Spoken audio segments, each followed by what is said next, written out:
नीचे दी गई कौन सी स्टेटमेंट में से स्पेकुलेटिव डिमांड फॉर मनी के बारे में आपकी सही चीज़ें बता रही हैं, तो ये आपसे पूछा गया क्वेश्चन के अंदर। तो अध्ययन धारावाहिक दोस्तों आपका फिर से स्वागत है मित्रों, जिसमें कि हम यूपीएससी प्रीलिम्स से कुछ क्वेश्चंस को अटेम्प्ट कर रहे हैं, उनके टॉपिक को डिस्कस कर रहे हैं। तो चलिए शुरू करते हैं। अब स्पेकुलेटिव डिमांड फॉर मनी क्या होता है? ये डिमांड फॉर मनी होता है for money as a store of wealth के रूप में इसको लिया जाता है। Wealth has the potential to be stored in various form, जैसे कि हम लैंडेड प्रॉपर्टी ले सकते हैं, बॉन्ड या करेंसी या फिर बलियंस या मोर, और भी बहुत सारे तरीके होते हैं वेल्थ को क्रिएट करने के। For the sake of simplicity all form of assets except money may be clubbed into a single category called bonds. ठीक है जी। तो if the current rate of interest is high, ठीक है, this encourages bond holding but discourages money holding because the high opportunity cost of holding the cash in term of interest fagon। ठीक है। Speculation क्या होता है? Arises around the future movement of bond prices when bond should be bought and sold. When the interest rate is very low तो bond price high हो जाएंगे। ठीक है जी। तो बॉन्ड प्राइस हाई हो जाएंगे, इंटरेस्ट रेट अगर लो रहेगा तो people will want to hold speculative balance because the opportunity cost in terms of interest foregone is small. Therefore, there will be general expectations of a rise in the interest rate with a consequent fall in the bond price, and thus the preference is the cash holding। ठीक है जी। तो ये होता है speculative demand for money. ठीक है। पहला कैसे no it is the purchasing power of a currency with respect to another currency. तो ये गलत है, नहीं, ऐसा नहीं होता है स्पेकुलेटिव डिमांड। स्पेकुलेटिव डिमांड तो आपका बॉन्ड से रिलेटेड है भैया। क्यों? क्योंकि हमने कैश को स्टोर करके रखना है, तो मतलब एसेट क्रिएट करना है। तो it refers to the circulation of the money supply in an economy in the form of demand deposit. Demand deposit नहीं होता है, बॉन्ड के रूप में होता है। तो it is the demand for money as store of wealth. तो स्टोर ऑफ वेल्थ ही इसका सही हो जाएगा।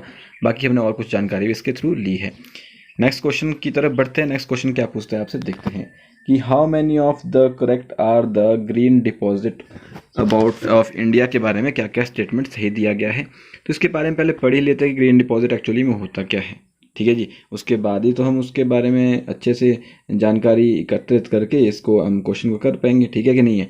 तो देखो, bank deposit taking NBFC example Bajaj finance सर्व से है या हाउसिंग फाइनेंस कंपनीज हैं, ये सच डिपॉजिट ऐसे डिपॉजिट ले सकती है। NBFC, हाउसिंग फाइनेंस कंपनी या फिर कोई भी चीज़ें हैं, बजाज फाइनेंस सर्व, ये क्या कर सकते हैं, आपके इस डिपॉजिट को ले सकते हैं, ग्रीन डिपॉजिट को ले सकते हैं। ठीक है। ये लोन बैंकर्स को अलाउ नहीं करते हैं कि तुम लोन दे सको ग्रीन डिपॉजिट के लिए to fossil fuel nuclear power के लिए, ठीक है, या टोबैको के लिए। ऐसी चीज़ों में इनका इन्वेस्टमेंट या लोन नहीं दिया जाता है। ठीक है। और इन केस ऑफ अगर बैंक शट डाउन हो जाता है तो green deposit get protection from DICGC, मतलब deposit insurance and credit guarantee corporation के द्वारा इनको आपको इंश्योरेंस मिलता है, ना कि IREDA देता है। ठीक है जी। और bank have to keep the standard of 4.5 CRR रखना पड़ता है फॉर द ग्रीन डिपॉजिट। ये आपका बैंक का कुछ क्वालिफिकेशन रहता है जो कि ग्रीन डिपॉजिट के केस में है। तो ग्रीन डिपॉजिट केस में हाउसिंग फाइनेंस कंपनी एक्सेप्ट कर सकती है, हाँ जी कर सकती है। Banker can loan the deposit, तो नहीं, बैंकर नहीं कर सकते हैं। अगर शट डाउन हो जाता है तो ग्रीन डिपॉजिट तो IRDA करता है, नहीं, DICG करता है। और bank 1% CRR on the green bond रखेगी, ये ऐसा नहीं है, 4.5% का रहता ही रहता है। तो ओनली वन इसमें सही होंगे, बाकी तीनों गलत हैं। तो only one of these will be your answer. Next question की तरफ बढ़ते हैं। नेक्स्ट क्वेश्चन क्या कहता है, चलिए देखते हैं। IRRA पोर्टल के बारे में आपसे पूछा गया है कि इसका ऑब्जेक्टिव क्या है। पता होना चाहिए IRA होता क्या है। IRRA मतलब IRRA पोर्टल क्या है? इन्वेस्टर रिस्क रिडक्शन एक्सेस इसको कहा जाता है। एक प्लेटफॉर्म है that will act as a safety net investors के लिए। जब टेक्निकल ग्लिचेस आते हैं, सर्वर एरर होता है, तो उस केस में सेफ्टी नेट की तरह काम करता है ये प्लेटफॉर्म। कौन सा? IRRA। ये इन्वेस्टर को कैंसिल या क्लोज करने के लिए ट्रेड को, या फिर उसको प्रोटेक्ट करना उसका पैसा, ताकि सर्वर एरर आ जाए तो उसका पैसा कहीं फालतू में उरे पर में चल जाए, तो उस केस में वो सर्वर को क्लोज कर सकता है या कैंसिल कर सकता है अपनी इन्वेस्टमेंट को, या फिर ट्रेड को क्लोज कर सकता है। इसके लिए पोर्टल इसको बनाया जाता है। ये डेवलप किया गया है स्टॉक एक्सचेंजेस के द्वारा jointly, BSE, NSE, NCDX, MCX etcetera etcetera. ठीक है जी। तो ये चीज़ है IRRA पोर्टल की। Filing of insurance complain online नहीं, इन्वेस्टर एजुकेशन नहीं, helping investors to cancel the trade in the stock exchange during server error, तो यही आपका आंसर हो जाएगा। तो आंसर विल बी सी। चलिए नेक्स्ट क्वेश्चन की तरफ बढ़ते हैं। क्वेश्चन नंबर 24 करते हैं कि how many of the following are permitted in India by RBI as a 2024 March तक? Neo bank, wholesale bank, digital banking bank या फिर P2P लेंडर्स। आरबीआई के द्वारा कितने को परमिट कर दिया गया है, ये पूछा गया है आपसे, तो पता होना चाहिए ना क्या क्या है क्या क्या नहीं है। उसके बाद तो करेंगे जो नियो बैंक है या होलसेल बैंक है ये करंटली परमिट नहीं किए गए हैं आरबीआई के द्वारा, ठीक है। इसके अलावा जो डिजिटल बैंक है, यूनिट या P2P लीडर्स लैंडर्स या देखने को मिलेंगे, ये परमिट कर दिए गए हैं आरबीआई के द्वारा, ठीक है जी। तो अब देखते हैं कौन कौन से थे। नियो बैंक और होलसेल बैंक तो नहीं किए गए हैं, डिजिटल बैंक और P2P कर दिए गए हैं, दो ही सही है, तो only 2 will be your answer. Okay जी, चलिए नेक्स्ट क्वेश्चन की तरफ बढ़ते हैं।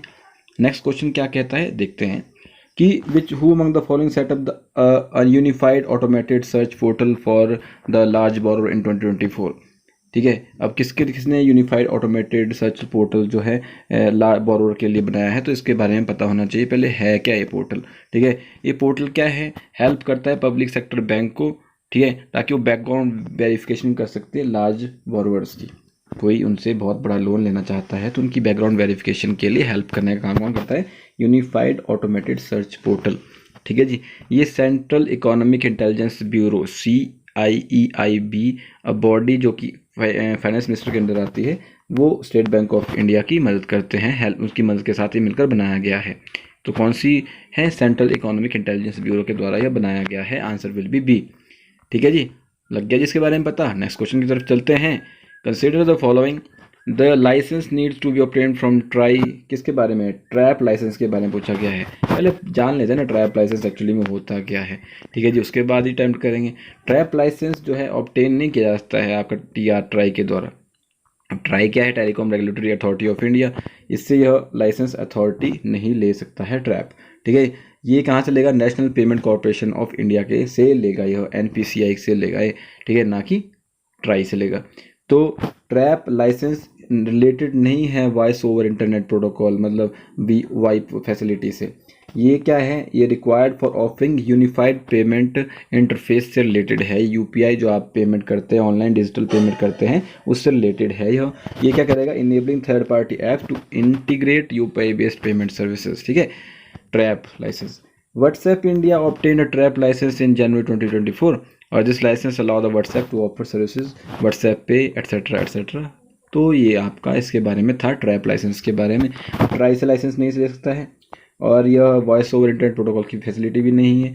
ये व्हाट्सएप ने ट्रैप लाइसेंस 2 जनवरी 2024 में लिया है, तो ये सही हो जाएगा, ओनली 1 बी और आंसर, ठीक है। क्योंकि ट्रैप यूनिफाइड डिजिटल पेमेंट से रिलेटेड आपको देखने को मिलेगा, NPCI से क्या लेता है, लाइसेंस लेता है, ठीक है जी। इस तरीके से हमने और टॉपिक भी कर लिया है। अब नेक्स्ट क्वेश्चन नंबर 27 देखते हैं क्या बोल रहा है कि penny drop test proposed by PFRDA है, वो क्या है, इसके बारे में देखते हैं कि पेनी ड्रॉप टेस्ट है क्या एक्चुअली में, ये देखना बहुत ज़्यादा ज़रूरी है कि पेनी ड्रॉप टेस्ट है क्या।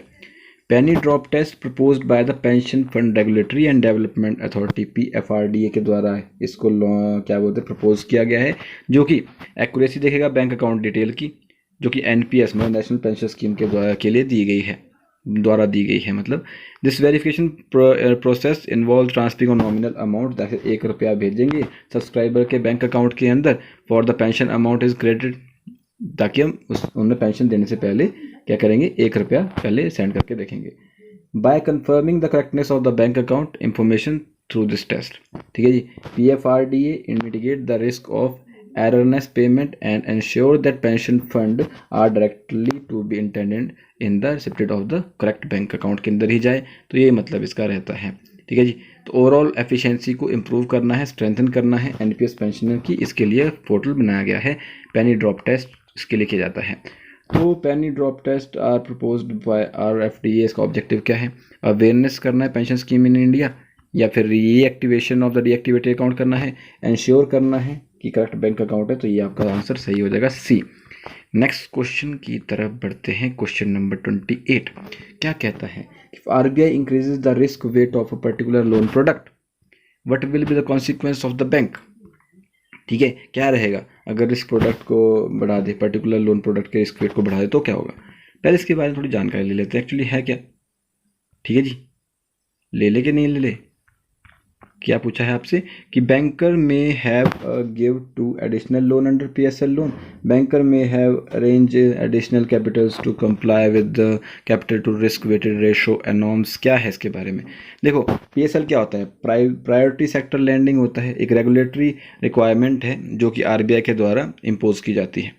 ठीक है जी, ये मैंडेट करती है bank to allocate a certain portion of their lending to priority sector on agriculture, small scale industry होती है, एजुकेशन, हाउसिंग के अंदर, मतलब इसके अंदर इन्वेस्ट करना है। क्या है कि ये statement implies that the risk wait अगर पर्टिकुलर लोन प्रोडक्ट का इंक्रीज कर दिया जाता है बैंक के द्वारा, आरबीआई के द्वारा, तो bank might need to provide additional loan under PSL, additional loan उनको देने की जरूरत पड़ जाएगी। ठीक है, ये कोई no direction correlation between the risk weight of the loan product and the requirement of the give additional loan under the PSL, इसकी कोई रिलेशन नहीं आपस में इनका। ये बोल रहे हैं ऐसा कि ये स्टेटमेंट दिया गया है कि अगर रिस्क वेट बढ़ जाएगा पर्टिकुलर लोन प्रोडक्ट का तो उनको क्या करना पड़ेगा, एडिशनल लोन देना पड़ेगा। लेकिन इसमें कोई कोरिलेशन तो है ही नहीं पीएसएल लोन और उसके बीच में, क्योंकि पीएसएल क्या है, ये इम्पोज किया जाता है आरबीआई के द्वारा ताकि वो मैंडेट करे, एलोकेट कर सके certain portion of their lending to private sector. ठीक है जी, PSL directly set independently of risk-weighted asset are based on the broader social economic development objective. ठीक है, capital of the risk-weight assets ratio CRAR, also known as capital adequacy ratio, एक regulatory requirement है that mandate the bank to maintain a certain level of capital in proportion to their risk-weighted assets. अगर risk wait asset और particular loan increase कर जाता है तो बैंकों को क्या करना पड़ेगा, अरेंज करने पड़ेगा additional capital to comply with the regulatory norms. ठीक है जी, this is because the higher risk weight means that the bank need to hold the capital against the asset to maintain their solvency and financial stability. है कि नहीं, ऐसा ही है। देखो सबसे पहली बात, अगर तो लोन प्रोडक्ट का कोई रिस्क वेट बढ़ जाता है, आरबीआई बढ़ा देती है, तो कॉन्सिक्वेंसेस क्या क्या होंगे। Banker may have give additional PSL loan, PSL loan से कोई लेना देना है ही नहीं, इससे कोई कोरिलेशन ही नहीं है। बैंकर को अरेंज करना पड़ेगा एडिशनल कैपिटल टू कंप्लाई ताकि वो रिस्क वेटेड एसेट्स के साथ नॉर्म्स कर सके। तो स्टेटमेंट सही है, तो ओनली 2 योर आंसर। ठीक है जी, चलिए नेक्स्ट क्वेश्चन की तरफ बढ़ते हैं। नेक्स्ट क्वेश्चन क्या है देखते हैं, क्वेश्चन नंबर 29 कि पीएम सूरज पोर्टल के बारे में पूछा गया है। क्या है कि ये ministry of new and renewable energy के द्वारा किया जाता है, या सब्सिडाइज लोन मिलेगा इसको फैमिली सोलर पैनल के लिए। कौन कौन स्टेटमेंट सही है देखते हैं। पीएम सूरज की जब हम बात करते हैं तो पीएम सूरज पोर्टल लॉन्च नहीं किया है ministry of new and renewable energy ने, यह ministry of social justice and empowerment के द्वारा लॉन्च किया गया है। अब पीएम सूरज से आप सोच रहे होंगे कि अभी वो सोलर पैनल लगाने वाली आई थी ना स्कीम, उसके बारे में। ऐसा नहीं है, ये दूसरी स्कीम है, ये पीएम सूरज पोर्टल। ठीक है, ministry of social justice and empowerment के द्वारा यह बनाई गई है। ठीक है जी, ये प्रोवाइड नहीं करती सब्सिडाइज लोन ताकि सोलर पैनल लेने हैं। ठीक है, ये ऑफर करती है एंटरप्रेन्योर्स को ताकि वो एडवांटेज कम्युनिटीज़ हैं जैसे कि SC ST OBC nomadic tribes जो होती है, ठीक है, उनको लोन देने के बारे में। तो पीएम सूरज लोन देने की एक क्या है, एंटरप्रेन्योर्स होते हैं ना SC ST या नोमैडिक या OBC से रिलेटेड, ठीक है, कम्युनिटी से, उनको लोन प्रोवाइड करवाने के बारे में बात करती है। तो इसमें कोई भी स्टेटमेंट सही नहीं, ना पहला ना दूसरा। ये सोलर पैनल से रिलेटेड नहीं है। सूरज से लगता है कि सोलर पैनल से रिलेटेड होगा, पर नहीं, ये लोन देने की बात की जाती है यहाँ पर। Neither one not two will be your answer. चलिए नेक्स्ट क्वेश्चन की तरफ चलते हैं, इस वीडियो का लास्ट क्वेश्चन कि राष्ट्रीय उद्यमिता विकास परियोजना is launched by the following ministry, कौन से द्वारा ली गई है। तो इसके बारे में पहले जानकारी ले लेते हैं कि राष्ट्रीय उद्यमिता विकास परियोजना एक्चुअली में है क्या। ठीक है जी, ये प्राइम मिनिस्टर के द्वारा PM स्वनिधि स्कीम के लॉन्च एज उसका पार्ट है, PM स्वनिधि स्कीम का पार्ट है। और स्वनिधि स्कीम क्या है, जिसमें 10,000 का लोन देते हैं हम, ठीक है, स्ट्रीट वेंडर्स को विदाउट कोलेटरल या फिर 7% सब्सिडी के साथ इंटरेस्ट के अंदर। ठीक है जी, ये क्या करेगा, एनरोल करेगा PM Svanidhi, receive comprehensive 22 weeks in internship training covering होगा, various aspects of financial management बताए जाएंगे, मार्केटिंग स्ट्रेटेजी बताई जाएगी, एक्सपेंशन टेक्निक्स बताई जाएगी। ये equip them with the skill needed to maintain, manage and grow their business effectively by integrating entrepreneurship development, PM Svanidhi government strives to empower the street vendors, enhance their social economic status and foster self reliance. ठीक है, तो राष्ट्रीय उद्यमिता विकास परियोजना है, PM Svanidhi program से related आपका रहेगा। ठीक है जी, तो चलिए इस तरीके से हमने इस वीडियो में हमने पूरे के पूरे 10 क्वेश्चन को अटेम्प्ट किया, उनके बारे में सीखा। अब नेक्स्ट वीडियो में हम और 10 क्वेश्चन लेके आपके सामने प्रस्तुत होंगे। तो मिलते हैं नेक्स्ट वीडियो में। वीडियो को लाइक या डिसलाइक करते हैं, आपका फीडबैक जरूर दीजिएगा। तब तक के लिए जय हिंद, जय भारत।